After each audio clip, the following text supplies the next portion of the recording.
Peggy 18. Welcome to Call of Duty Insider, a series of tips and tricks videos to give you an edge on the competition. In this iteration of Nazi Zombies, you'll find yourself in the quaint Bavarian village of Middelburg.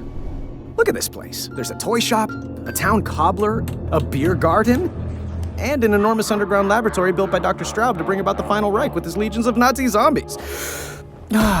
Their heads explode so good. But you'll have to play smart if you don't want to become zombie food. In this episode, we'll be counting down our top 5 tips for Nazi zombies. Exit strategy.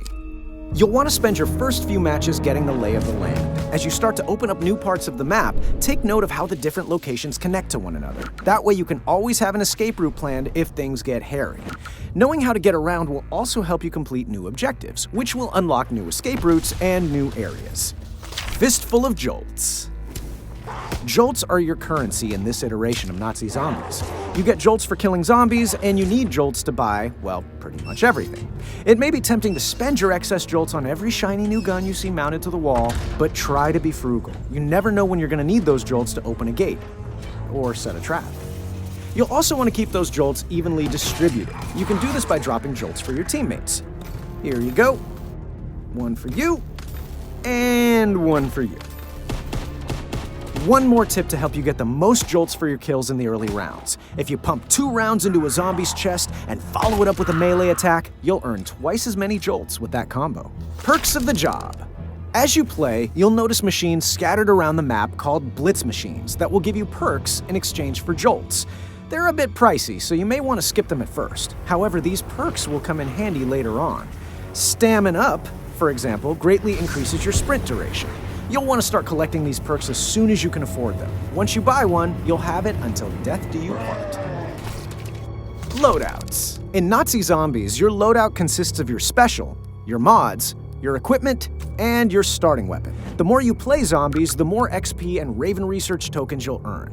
These tokens unlock mods that can either give perks to your character or add a useful twist for your special ability.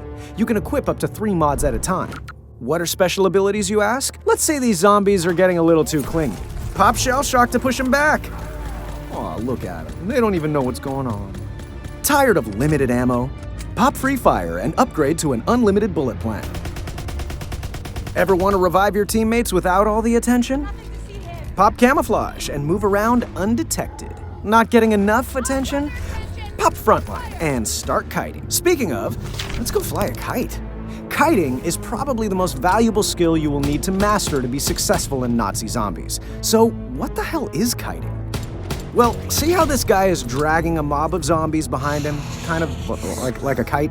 Anyway, it's called kiting. It's incredibly important to keep those zombies at your back. Find a route that you can run in a loop and never stop moving.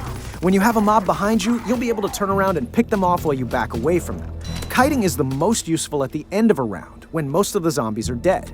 You'll want to kill all but one zombie and have one player kite them around the level, giving the other players a chance to do some shopping before the next round starts. The difficulty of the zombies increases significantly with each round, so blowing through them quickly is a surefire way to find yourself facing off against this guy with nothing but a pea shooter. And that's it for this episode of Call of Duty Insider. Keep these tips in mind, and you may just make it out of this meat grinder alive. Be sure to check back often for episodes of Insider Tips for new hints, tricks, and everything else Call of Duty World War II. Juega a los packs de mapas 30 días antes solo en PlayStation 4. Para vosotros, jugadores.